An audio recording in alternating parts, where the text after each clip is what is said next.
Just occasionally in sport, a rivalry can be so fierce that it elevates both participants to greatness. A rivalry where, despite the bitterness and rage, one man cannot truly shine without the other. A rivalry that lasts a few years inside the sporting arena, but outside continues for a lifetime.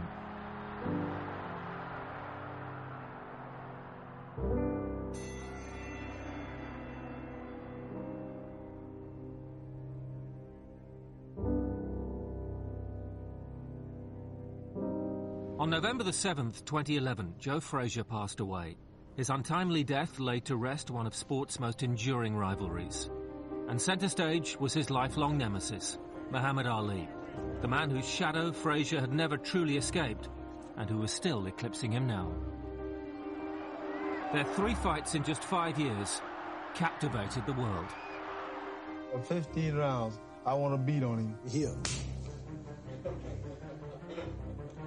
Oh, it was a thriller in Manila. But their mutual animosity went way beyond the confines of the ring. A man that ugly wants to hold a crown and represent us. You look at him and laugh, there's something wrong with the guy. You got to be safe. They sparred verbally. They might put my tail in jail and get me out on bail after what I do to Joe Frazier. I would like to see the fight go the distance because I have something for my man. And never hid their mutual contempt. I'll get you. You done nothing, man. I will get you. Joe felt, and not, I don't think unjustifiably, that Ali demeaned him. Joe Frazier! Joe Frazier! Bottom line, their fights, they're always going to be hyphenated. You can't say one without the other, especially Frazier. It's Ali Frazier hyphen in there. In 1964, a precocious young boxer named Cassius Clay rocked boxing by stopping the seemingly unbeatable Sonny Liston. Brash and cocky, the self-proclaimed greatest fighter of all time revolutionized the world of heavyweight boxing. Muhammad Ali had so many things. He did things no heavyweight had ever done before. I am the king of the world. Hold it. I'm pretty. Hold it. You're not that pretty. I'm a bad man. Wait. I shook up the world.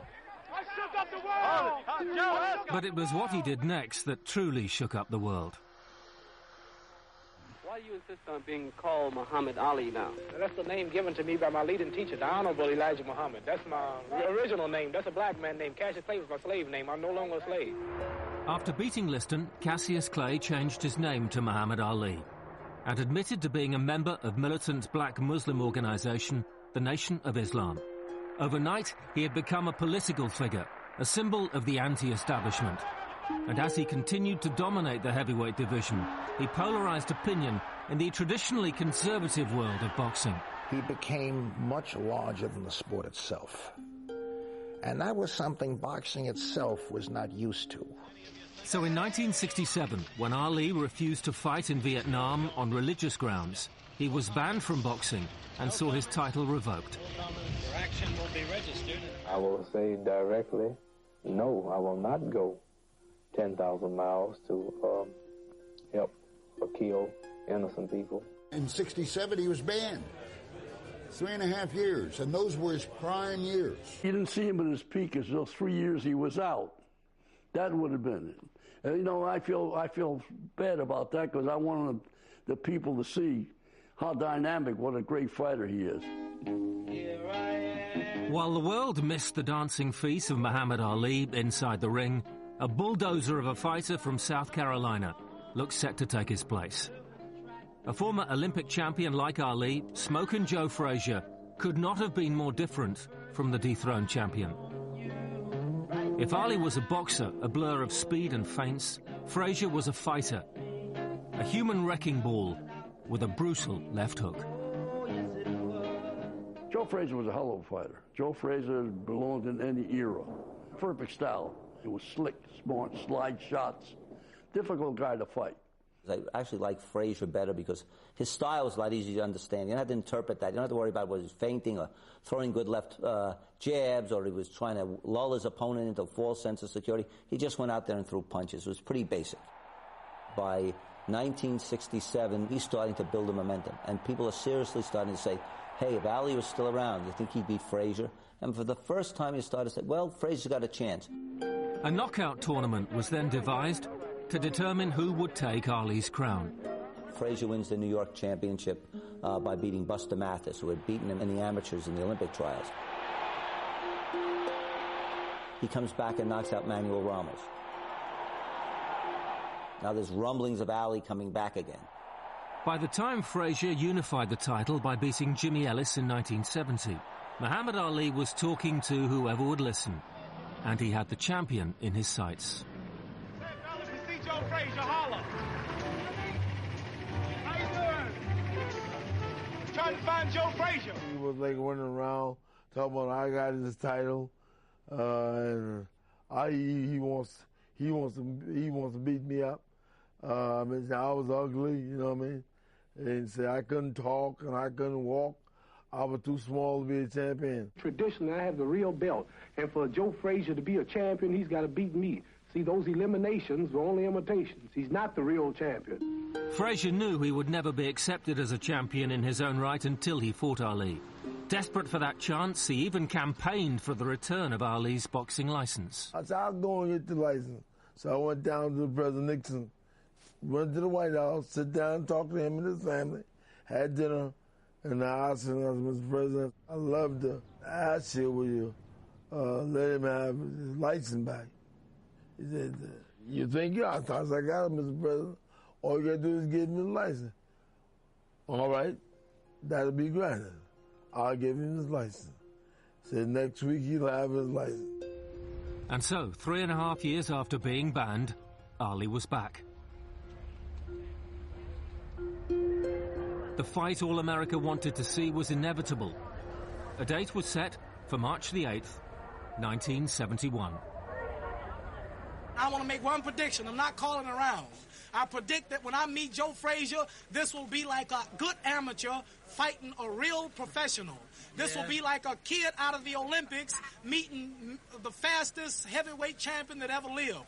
This will be no contest. The day, man. I just looked. You're not fighting Glory. You're not fighting Oscar Bonavera. You're not fighting Sonny Liston. You fighting Joe Frazier. Everybody knows that. That's not the point. That's the point. Yo, what's your prediction? My prediction, the fight wouldn't go the distance. Oh, it won't go the distance. Stop me. You. How soon? What round? Look, don't let him obligate 1 to 10. You be out there. I want to bet you.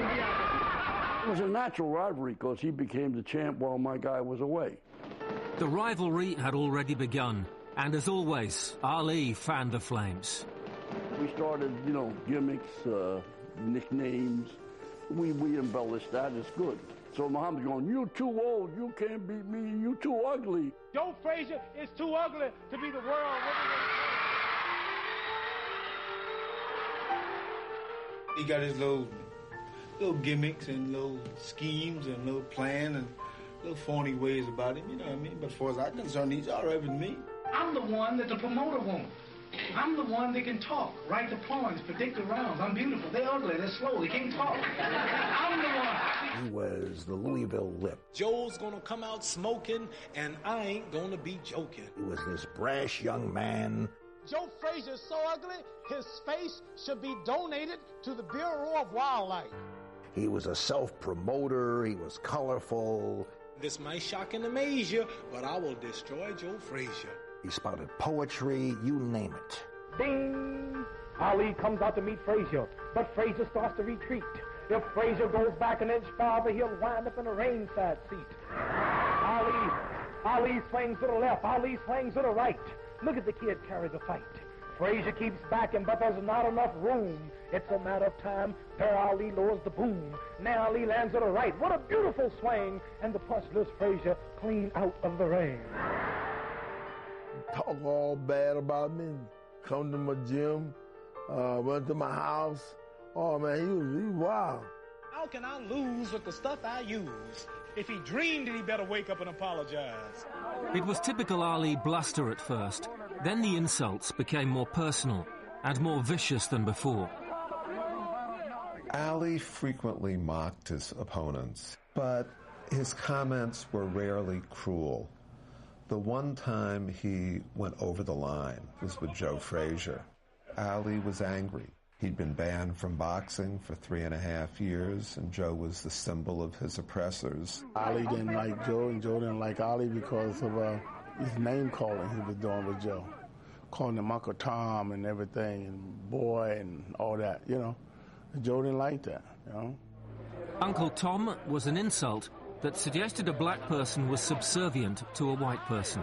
Ali had used it before when he faced Ernie Terrell in 1967. Why don't you call me my name, man? Well, what's your name? You told me your name was Cassius Clay. I never told you my name was Cassius Clay. Well, my name is Muhammad Ali, and you will announce it right there in the center of that ring after the fight if you don't do it now. For the benefit of this broadcast, him. All right? You acting just like an old Uncle Tom. Another fraud copper. I'm going to punish you. Let me tell you something, man. You ain't got no... Back off of me.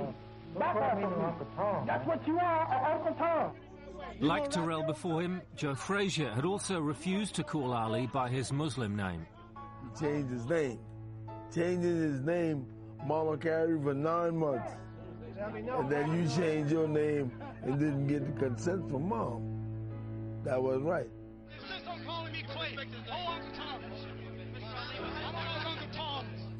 Ali was happy to play the race card, even more so given that Frazier was financially backed by a white-run organization called Cloverleaf. You had Muhammad Ali, who was the symbol of the anti-war movement, the exemplar of black pride. And then on the other hand, you had Joe Frazier, who fairly or unfairly had become the fighter of the establishment. The irony of Muhammad Ali becoming this militant in the 60s is he had a beautiful lifestyle. Joe Frazier worked on a sharecropper's farm. His father had one arm. Frazier was doing work of an adult when he was 10, 11, 12 years of age. Frazier was always doing it tough. So I think Frazier felt that, you know, for Ali to belittle him when he really went through that life, that was pretty much, you would say, that's the stereotypical life of an American black man. I think that grinded at Frazier and at his personal feelings. So it really did become very, very personal, that they were really willing to risk everything. This was clearly no ordinary fight.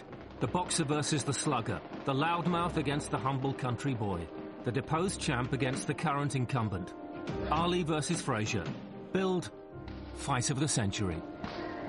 You had two great fighters, each of them undefeated, each of them with a legitimate claim to being heavyweight champion of the world. There's that old story that styles make fights. Joe's style was exactly the antidote to Ali's.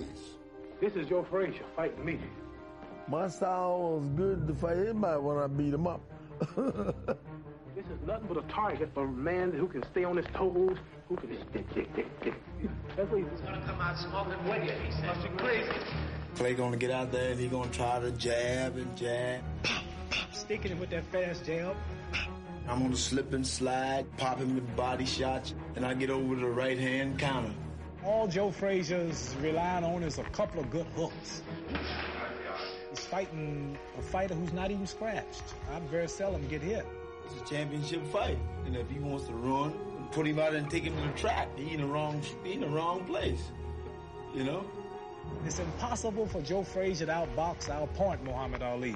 He'll have to knock me out to win, and that's still impossible. People all over the world knew that fight was happening. Nobody was neutral that night. I don't know about who's win, but I hope Frazier does. Mohammed is going to win the fight. Muhammad Ali. I favor Frazier. I think Clay will win. Never in my lifetime have I ever seen a boxing match capture that kind of worldwide attention. They had 21,000 people in the Garden that night. They could have had 221,000 people there. Tonight, they will all admit, they will all say how wrong they were. Listen to me now. This will be no contest.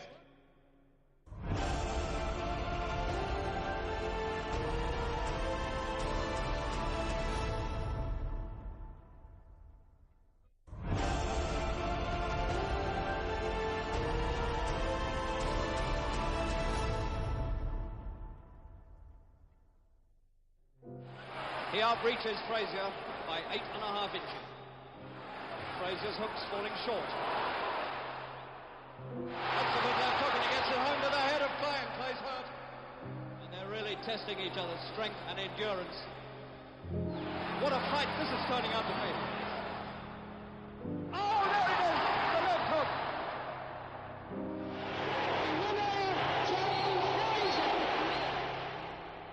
No, he ain't no fighter.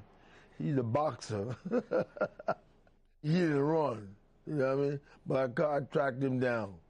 I cut him down. He could run, but he couldn't hide.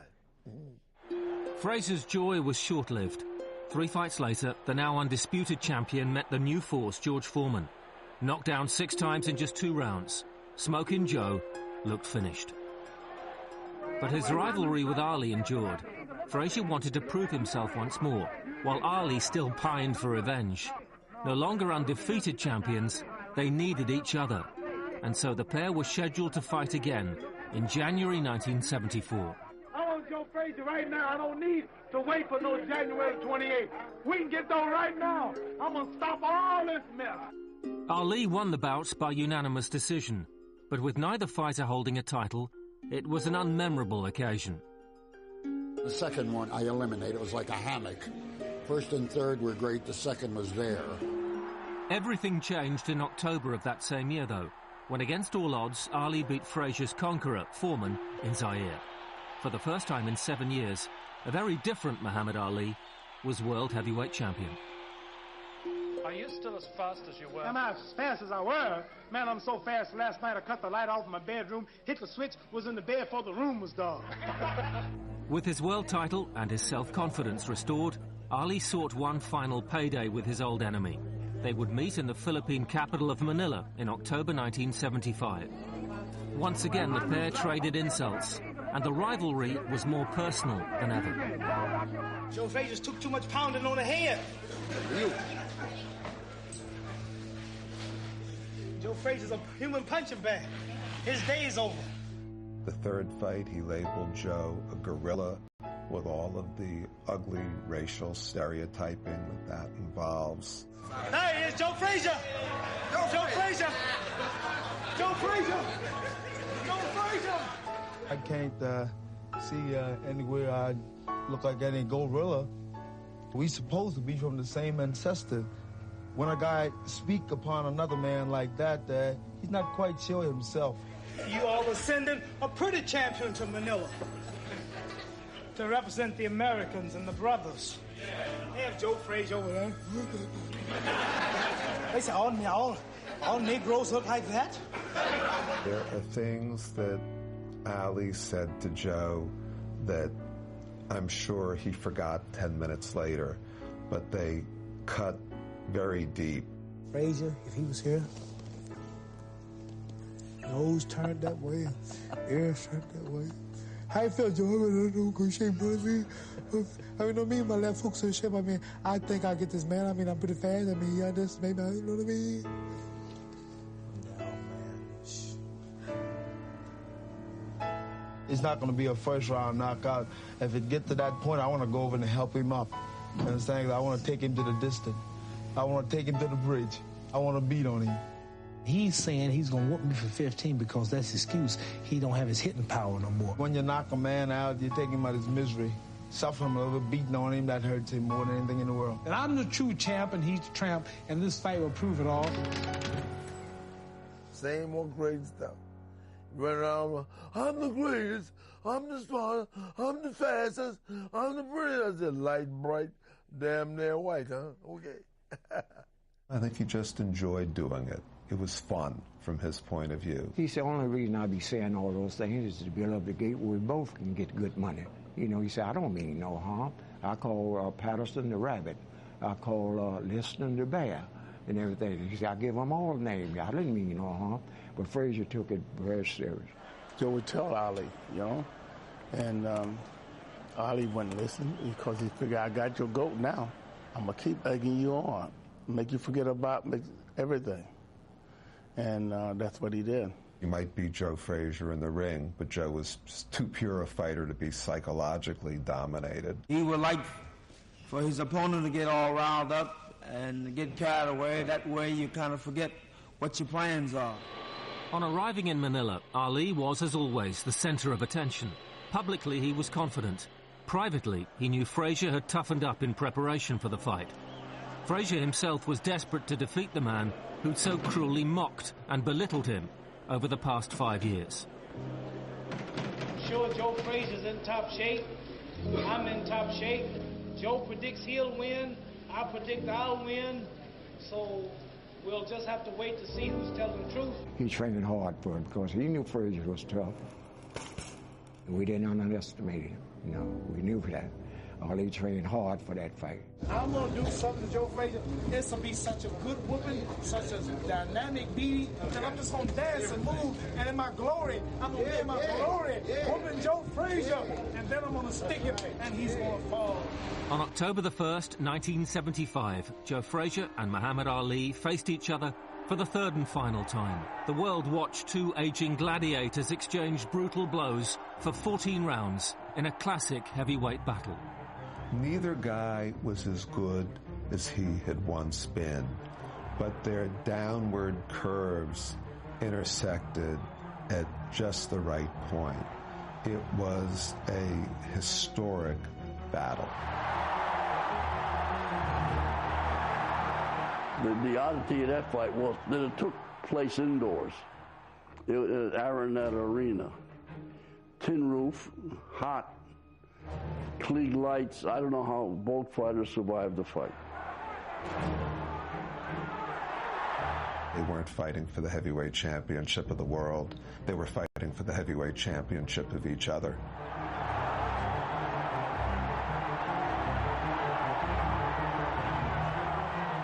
Ali controlled the early stages of the fight.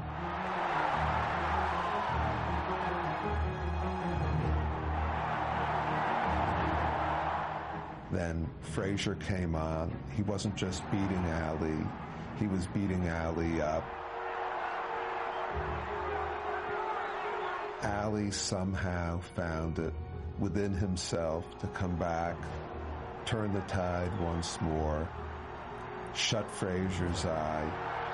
At 13 rounds, we knocked the mouthpiece 5 rows back over that fight. So we won every round almost. You know, now if it had gone 15 rounds, he was going to knock Frazier out.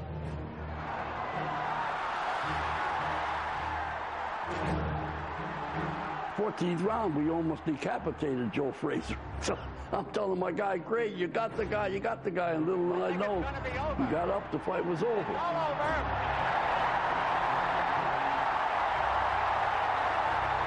Eddie Futch, Frazier's trainer, stopped the fight, quite possibly just before Ali's corner might have had to stop it, because Ali had hit the wall and there were questions as to whether or not Ali could fight anymore. This eye was closed. So therefore, I could have got hurt. He said, no, let's stop it. No.